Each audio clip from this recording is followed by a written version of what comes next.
আছেন, চতুর্থ আমার সামনে, চারটা স্বামী। যখন আমার সাথে থাকা শুরু হয় তো তখন প্রথমে আমি জানতে চাই যে ভাই তোমার আব্বা কোথায়, তোমার আব্বাকে আনো না, তার আব্বা ভালো না, দেখা করা যাবে। বলে ভাই দিনের জন্য আমি দেখা করি, আমি দাওয়াত দিব। এরপরে বলছে আব্বা, পরের আব্বা, আগের আব্বা, আমি সবাইকে ইনভলভ করতে চাই, না না না, প্রায় বছর খানিক কিভাবে চলে যায়। এরপরে আমি আস্তে আস্তে ইনভলভ হই, তাদেরকে কথা বলি। যখন ইনভলভ হই তখন তার আম্মার সাথে আমার এক প্রকারের শত্রুতা শুরু হয়, যে আমি কেন ইনভলভ হচ্ছি। যখন ইনভলভ হয়ে একটা পর জানতে পারি তখন প্রত্যেকেরই একই রিপোর্ট, যে এটা এটা এই যে আজকে যে হ্যাপির যে ব্যাপারটা, এটা মূলত তার সমস্যা না, জেনেটিক ভাবে তার ফ্যামিলিগত।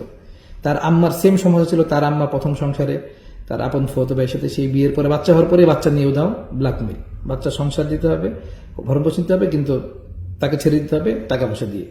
সেখান থেকে টাকা পয়সা নিয়ে গেল। এরপর আরেক জায়গায় সংসার করলো, সেখান থেকে দুটা বাচ্চা নিয়ে সেখান থেকে টাকা পয়সা নিয়ে গেল। একে একে করতে করতে